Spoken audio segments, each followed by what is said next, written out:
नमस्कार। प्रादेशिक समाचार के साथ मैं नूतन लकड़ा। पहले मुख्य समाचार। प्रधानमंत्री नरेंद्र मोदी ने हिमाचल प्रदेश के धर्मशाला में किया रोड शो। नीति आयोग की ओर से आयोजित अखिल भारतीय मुख्य सचिव सम्मेलन की करेंगे अध्यक्षता। उपराष्ट्रपति ने मानवता की रक्षा के लिए विश्व शांति की जरूरत पर दिया बल। कहा, धर्मनिरपेक्ष देश में किसी भी धर्म विशेष के खिलाफ अभद्र टिप्पणी स्वीकार्य नहीं। झारखंड में एनआईसी झारभूमि पोर्टल में डिजिटल भूमि रिकॉर्ड के साथ छेड़छाड़ करने वाला एनआईसी का सीनियर सॉफ्टवेयर डेवलपर गिरफ्तार। और विश्व की सबसे बड़ी कोयला उत्पादक कंपनी कोल इंडिया लिमिटेड ने अब तक सर्वाधिक उत्पादन और आपूर्ति से देश की ऊर्जा सुरक्षा में किया महत्वपूर्ण योगदान। और अब समाचार विस्तार से। प्रधानमंत्री नरेंद्र मोदी आज से 2 दिन के दौरे पर हिमाचल प्रदेश के धर्मशाला पहुंचे। धर्मशाला पहुंचने पर प्रधानमंत्री ने रोड शो किया। इस दौरान लोगों ने पारंपरिक वेशभूषा में प्रधानमंत्री का स्वागत किया। उन्होंने लोगों का अभिवादन किया। वहीं श्री मोदी आज धर्मशाला में नीति आयोग की ओर से आयोजित अखिल भारतीय मुख्य सचिव सम्मेलन की अध्यक्षता करेंगे। केंद्रीय सूचना और प्रसारण मंत्री अनुराग सिंह ठाकुर भी इस अवसर पर उपस्थित रहेंगे। राज्यों और केंद्र शासित प्रदेशों के मुख्य सचिवों के अतिरिक्त विभिन्न क्षेत्रों के लगभग 200 विशेषज्ञ भी सम्मेलन में भाग ले रहे हैं। सम्मेलन में राष्ट्रीय शिक्षा नीति, शहरी शासन, फसल विधिकरण और कृषि पर आत्मनिर्भरता और विचार विमर्श किया जाएगा। केंद्र और राज्यों की भागीदारी में तीव्र और सतत आर्थिक वृद्धि पर ध्यान दिया जाएगा। उपराष्ट्रपति एम वेंकैया नायडू ने मानवता की प्रगति के लिए विश्व शांति के महत्व पर बल दिया है। श्री नायडू कल नई दिल्ली में अपने आवास पर Indian institute of democratic leadership के विद्यार्थियों से बातचीत में कहा कि एक सभ्य समाज में आतंकवाद, विभाजनकारी सोच और घृणा फैलाने वालों के लिए कोई स्थान नहीं है। उन्होंने कहा कि धर्मनिरपेक्ष देश में किसी भी धर्म विशेष के खिलाफ अभद्र या अपमानजनक टिप्पणी को स्वीकार नहीं किया जा सकता। उपराष्ट्रपति ने कहा कि भारतीयों को अपनी संस्कृति पर गर्व है और वे सभी संस्कृतियों और धर्मों का सम्मान करते हैं। उन्होंने किसी भी धर्म या धर्म प्रतीक को बदनाम करने की निंदा की। श्री नायडू ने कहा कि यह भारतीय संस्कृति के खिलाफ है। गढ़वा जिले के सभी प्रखंडों में एक गांव गोद लेकर उन्हें बैंकिंग सुविधा से आच्छादित किया जा रहा है। विस्तृत जानकारी दे रहे हैं हमारे संवाददाता।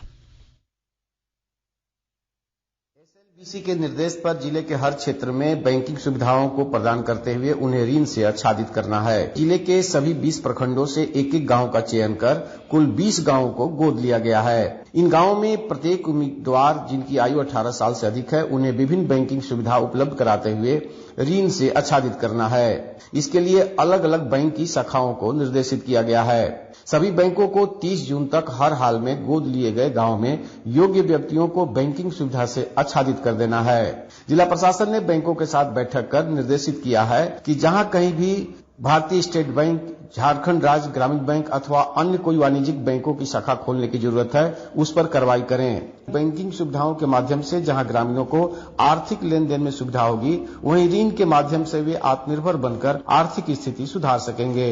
विनोद कुमार पाठक, आकाशवाणी समाचार, गढ़वा। निर्वाचन आयोग ने देश के 16वें राष्ट्रपति के चुनाव के लिए अधिसूचना जारी कर दी है। 29 जून तक नामांकन भरे जा सकेंगे। राष्ट्रपति चुनाव के लिए मतदान 18 जुलाई को होगा और 21 जुलाई को मतगणना होगी। राष्ट्रपति रामनाथ कोविंद का कार्यकाल 24 जुलाई को समाप्त हो रहा है। राष्ट्रपति का चुनाव एक निर्वाचक मंडल द्वारा किया जाता है जिसमें लोकसभा, राज्यसभा और राज्य विधानसभाओं के निर्वाचित सदस्य होते हैं। इनमें दिल्ली और पुडुचेरी विधानसभाओं के निर्वाचित सदस्य भी शामिल हैं। भारतीय जनता पार्टी के झारखंड प्रदेश अध्यक्ष दीपक प्रकाश ने कहा है कि प्रधानमंत्री नरेंद्र मोदी के नेतृत्व में देश प्रगति कर रहा है। गिरिडीह में प्रदेश अध्यक्ष ने कल रात पत्रकारों से बातचीत में कहा कि केंद्र की मोदी सरकार गरीबों को समर्पित सरकार है। गरीबों के लिए कई कल्याणकारी योजनाएं चलाई जा रही हैं। उन्होंने विपक्ष द्वारा केंद्रीय एजेंसियों का दुरुपयोग के सवाल को खारिज करते हुए कहा कि कांग्रेस भ्रष्टाचार समर्थित पार्टी है। कांग्रेस जैसी पार्टियां देश की छवि को धूमिल कर रही हैं। श्री प्रकाश ने राज्य की हेमंत सोरेन सरकार पर भ्रष्टाचार को बढ़ावा देने का आरोप लगाया है। आकाशवाणी समाचार को देश में सर्वाधिक भरोसेमंद इलेक्ट्रॉनिक मीडिया संगठन का दर्जा मिला है।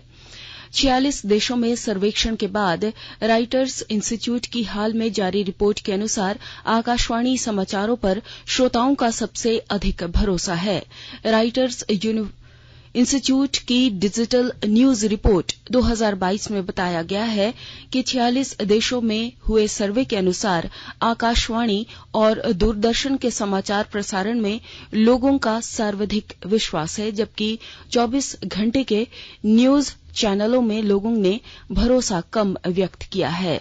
सर्वेक्षण के अनुसार आकाशवाणी समाचारों की विश्वसनीयता और प्रामाणिकता 72% और दूरदर्शन समाचारों की 71% है। रिपोर्ट के अनुसार आकाशवाणी और दूरदर्शन समाचारों की पहुंच का दायरा भी बढ़ा है। आकाशवाणी के ताजातरीन समाचारों के लिए आप हमारी वेबसाइट newsonair.com पर लॉग ऑन कर सकते हैं। ताजा समाचार Twitter handle @AIR News Alerts और Facebook page all India radio news पर भी उपलब्ध है। आप प्रादेशिक समाचार एकांश के ट्विटर हैंडल @AIR News_Ranchi और फेसबुक, इंस्टाग्राम पेज तथा YouTube channel AIR News Ranchi पर भी हमारे बुलेटिन सुन सकते हैं। प्रादेशिक समाचार आप आकाशवाणी रांची से सुन रहे हैं और अब पेश है कोरोना से बचाव के कुछ संदेश।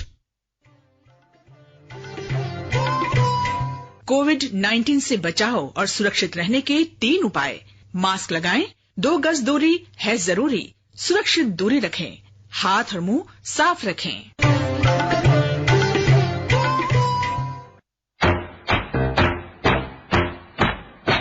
चलो मिलकर एक शुरुआत करें, चलो एक फैसला आज करें, मास्क नहीं तो टोकेंगे, कोरोना को रोकेंगे, चलो एक इरादा करते हैं, चलो कुछ वादा करते हैं, मास्क नहीं तो टोकेंगे, कोरोना को रोकेंगे। भारत सरकार द्वारा जनहित में जारी। प्रादेशिक समाचार में आपका एक बार फिर स्वागत है। राज्य में एनआईसी झारभूमि के पोर्टल में डिजिटल भूमि रिकॉर्ड में छेड़छाड़ करने वाले एनआईसी के सीनियर सॉफ्टवेयर डेवलपर को पुलिस ने गिरफ्तार कर लिया है। आरोपी डेवलपर चतरा का रहने वाला है। राष्ट्रीय सूचना विज्ञान केंद्र एनआईसी रांची के वरीय निदेशक प्रदीप कुमार पटेल ने धुर्वा थाना में उनके खिलाफ प्राथमिकी दर्ज कराई है। सॉफ्टवेयर डेवलपर पर आरोप है कि षड्यंत्र के तहत राज्य डेटा केंद्र में अनाधिकृत रूप से एक्सेस कर डिजिटल भूमि रिकॉर्ड में छेड़छाड़ की। इस मामले में पुलिस ने गिरफ्तार कर्मी से पूछताछ कर रही है। जानकारी मिली है कि कई जगह की जमीन रिकॉर्ड में उसने गड़बड़ी की है। रांची के अलावा धनबाद में भी उसने जमीन के रिकॉर्ड में गड़बड़ी की है। दुमका विधानसभा क्षेत्र से झामुमो विधायक बसंत सोरेन के खिलाफ भाजपा नेताओं की शिकायत मामले में कल भारत निर्वाचन आयोग में सुनवाई हुई। इस मामले में बसंत सोरेन की ओर से दाखिल जवाब पर भाजपा ने अपना रिजॉइंडर दाखिल करने के लिए अतिरिक्त समय मांगा है। आयोग ने अगली सुनवाई के लिए 29 जून की तारीख तय की है। आपको बता दें कि भाजपा नेताओं ने बसंत सोरेन पर स्टोन और माइनिंग कंपनी में साझेदार होने का आरोप लगाया है। इस मामले में राज्यपाल ने भारत निर्वाचन आयोग से परामर्श मांगा है, जिसके आलोक में निर्वाचन आयोग मामले की सुनवाई कर रहा है। ग्रामीण विकास मंत्री आलमगीर आलम ने कहा है कि पाकुड़ जिले में लोगों की मूलभूत समस्याओं के समाधान की दिशा में प्रयास किया जा रहा है। वे कल अपने विधानसभा क्षेत्र के लोगों से सीधा संवाद कर रहे थे। पाकुड़ दौरे के क्रम में श्री आलम ने बताया कि जिले में अवैध खनन की रोकथाम के साथ ही नियम शर्तों का अनुपालन करने की दिशा में भी जिला प्रशासन जुटा हुआ है।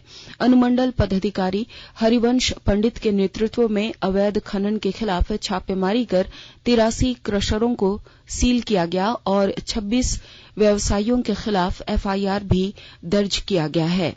इधर ट्रक ऑनर वेलफेयर एसोसिएशन ने उपायुक्त से कोयले की ओवरलोडिंग पर रोक लगाने और निर्धारित दर पर पत्थरों की उपलब्धता सुनिश्चित कराने की मांग की है। गुमला जिले के उपायुक्त सुशांत गौरव ने जिले की लाइफ पुग्गू नदी को पुनर्जीवित करने को लेकर अधिकारियों को पूर्व में बनाए गए प्लान को अध्ययन करने का निर्देश दिया है। विस्तृत ब्यौरा दे रहे हैं हमारे संवाददाता।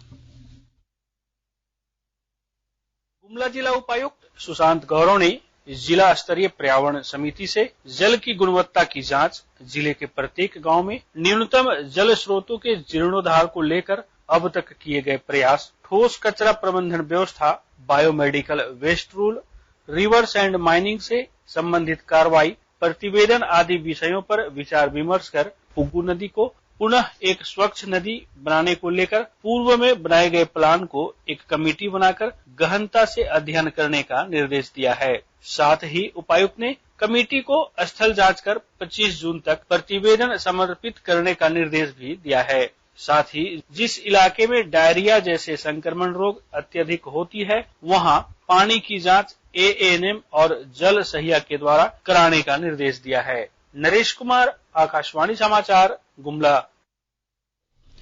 विश्व का सबसे बड़ा कोयला उत्पादक कोल इंडिया लिमिटेड ने अब तक सबसे अधिक कोयला उत्पादन और आपूर्ति से देश की ऊर्जा सुरक्षा सुनिश्चित करने में महत्वपूर्ण योगदान दिया है।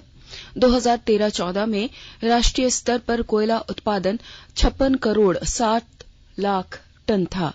पिछले 8 वर्ष में घरेलू कोयला उत्पादन में 37.3% और आपूर्ति में 43% की वृद्धि हुई है। कोल इंडिया लिमिटेड ने बढ़ती मांग के अनुरूप न केवल कोयले की लगातार आपूर्ति की है, बल्कि सस्ती दर पर आपूर्ति सुनिश्चित की है। दिसंबर 2020 में आयातित कोयले का मूल्य लगभग 4,200 रुपये प्रति टन था, जो इस वर्ष अप्रैल में बढ़कर 13,715 रुपये प्रति टन हो गया है, जबकि कोल इंडिया लिमिटेड मात्र 1,475 रुपये प्रति टन पर कोयले की आपूर्ति कर रहा है। राष्ट्रव्यापी कोविड रोधी टीकाकरण अभियान के तहत अब तक 1,95 करोड़ 67 लाख से अधिक टीके लगाए जा चुके हैं। स्वास्थ्य मंत्रालय ने बताया है कि कल 15,21,000 से ज्यादा टीके लगवाए गए। देश में कोविड से स्वस्थ होने की दर 98.65% है। पिछले 24 घंटे में 7,624 लोग ठीक हुए और 12,000 नए रोगियों का पता चला है। देश में इस समय 58,215 लोग कोविड से संक्रमित हैं।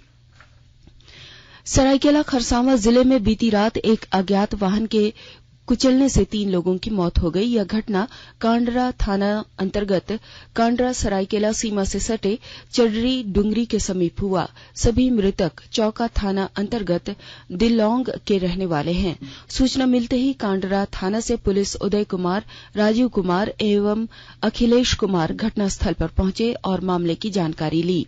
इधर गोड्डा जिले के हनवाड़ा थाना क्षेत्र के दहिया मोड़ के पास एक अवैध तरीके से बनाए गए जुगाड़ वाले वाहन के पलटने से 15 वर्षीय किशोर की मौत हो गई।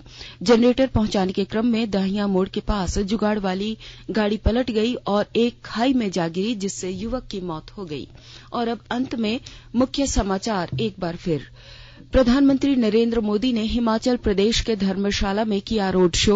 नीति आयोग की ओर से आयोजित अखिल भारतीय मुख्य सचिव सम्मेलन की करेंगे अध्यक्षता।